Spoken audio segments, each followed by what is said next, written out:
السلام عليكم العائلة، كي دايرين؟ لاباس عليكم؟ كنتمنى تكونوا بخير وعلى خير كاملين. كنسلم عليكم كاملين اللي كنعرف واللي ما كنعرفش. كنقول لكم مرحبا بكم، الف الف مرحبا، وشكرا بزاف على المتابعة ديالكم، وشكرا على التعاليق ديالكم، شكرا على لي لايك. الله يجازيكم بخير، الله يجعل لكم في ميزان حسناتكم يا ربي. المهم اللي كيشاهدني كنقول ليه شكرا بزاف. بسم الله، اللهم صل وسلم وبارك على سيدنا محمد. اليوم غادي نشارك معكم بسطيلات ديال الدجاج، بسطيلات صغار ديال الدجاج حلوين. عندي دجاجه وحده فيها 2 كيلو، غسلتها مزيان وحيدت ليها جلده. المهم غسلتها مزيان بالملحه والحامض، راه كلشي كيفاش كيعرف كيفاش تغسل الدجاج. عندي معلقه صغيره ديال السكنجبير، معلقه صغيره ديال الابزار، معلقه صغيره ديال الخرقوم، معلقه صغيره ديال العطريه ديال الحوت، ومعلقه نص معلقه صغيره ديال القرفه، واحد الضامه ديال السمر، وشويه الزعفران شعره. الا ما عندكمش زعفران شعره ممكن ديروا ضامه ديال الزعفران حتى هي راه كتجي زوينه.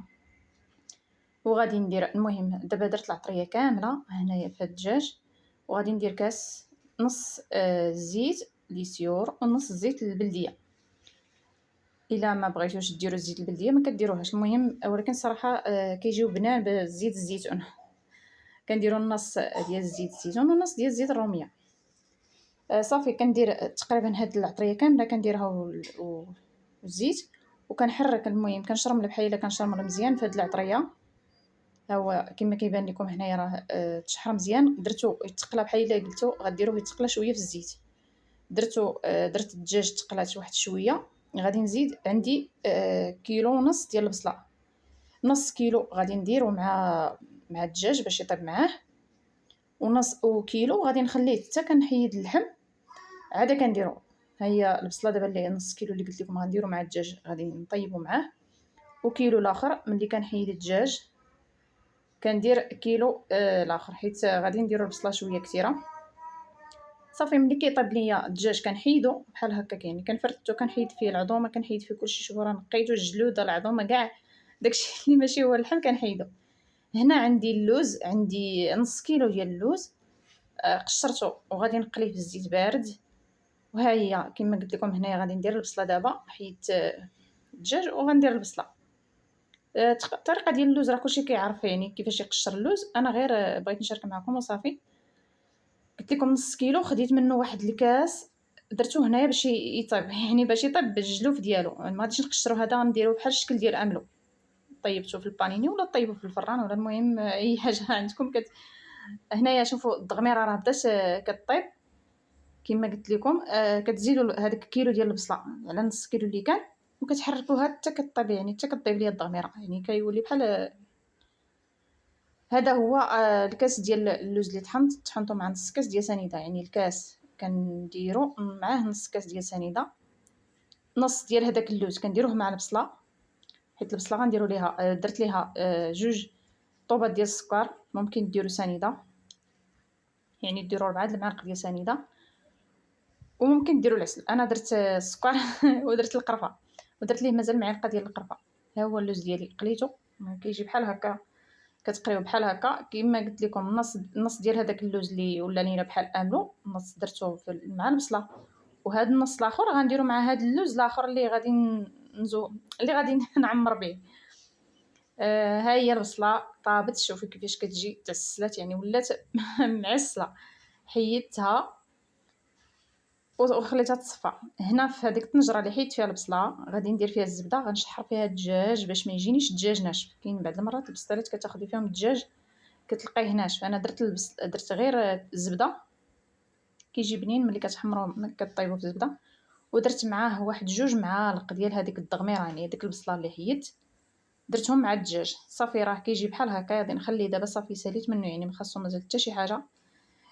هنايا اللوز اللي حمرت في الزيت حتى هو هرمشته، يعني كنديرو في كنهرمشو، وكنزيد عليه 2 معالق ديال السكر، معلقه صغيره ديال القرفه، والساشي ديال الفاني ديال الزهر، وكنزيد عليه هذا كامل البخانيني ديال اللوز. عندي هنايا 6 ديال البيضات، وزدت ليهم شويه ديال الزهر، هذاك انزا ديال الزهر، المهم باش ما تبقاش ليا فيه ريحه البيض. صراحه واخا هكاك ما كتكونش فيه ريحه البيض، حيت كتكون فيه القرفه، كيكون فيه. هي البصله دابا غنزيد عليها البيض. شوفوا البصله كيفاش كتجي. غادي نبقى نخوي البيض ونحرك.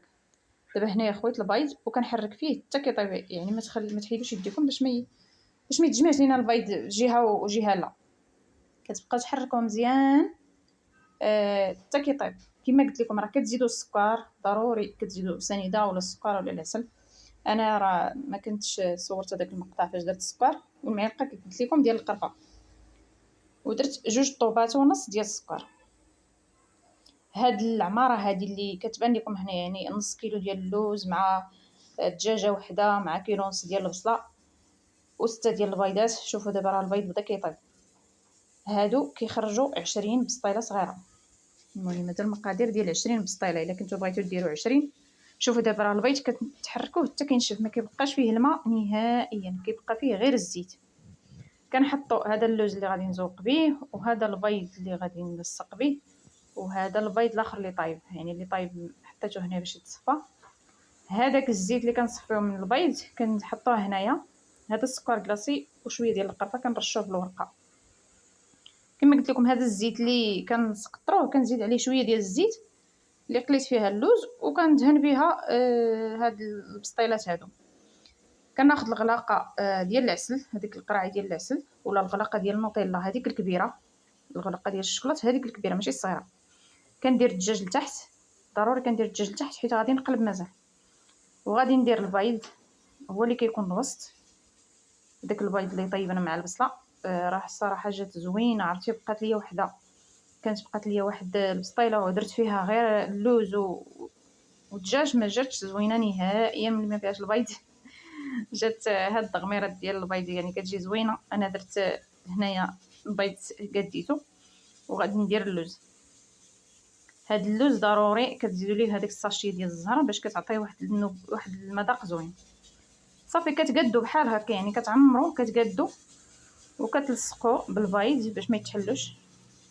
كديروا بحال هكا. انا كنلصق بالبيض وكندهن بهذاك الزيت اللي استقطر ليا من البيض، يعني اللي تقطرات ليا من هذيك الضغميره هو اللي كندهن به، وزدت ليه واحد شويه ديال الزيت اللي قليت فيه اللوز. صافي ها هي دابا سديتها كما قلت لكم، دهنتها بالزيت وسديتها بالبيض. هنايا ما كيبانش بزاف حيت كان الليل صراحه. غادي ندير نص ورقه الكبيره كتاخذوها كتقسموها على 4، كدير ربع اخر عاوتاني ديال الورقه لتحت وكتعاودي تسدي. دابا راه اللوز هو اللي كان لينا لتحت والدجاج يعني اللوز هو اللي كيكون الفوق. واخا كديروا اللوز هو الاخر راه هو اللي كيكون الفوق حيت كتقلبوها. صافي كنسدو كما قلت لكم، كنديروا البيض لتحت وكندهنوا بالزيت. المهم راه كيبان لكم يدي عامرين بالزيت، راه كندهنوها مزيان بالزيت باش كتجي لينا الورقه مقربشه وكيخرجوا بحال هذا الشكل هذا. صافي كنتقبهم وكندهنوهم بهذاك الزيت نيت وكندخلهم للفران. ضروري كتقبهم باش ما يتفرقعوش لكم. ها هما دابا طايبين، يعني صافي راه خرجتهم من الفران. شوفوا كيفاش كيجيو محمرين ومحمرين يعني من الفوق ومن التحت. كتشعلوا عليهم الفران. انا ساعد المكانه وهما كيطيبوا، يعني شعله عليهم الفران ونقصت ليه مزيان حتى تحمروا ليا من التحت ومن الفوق.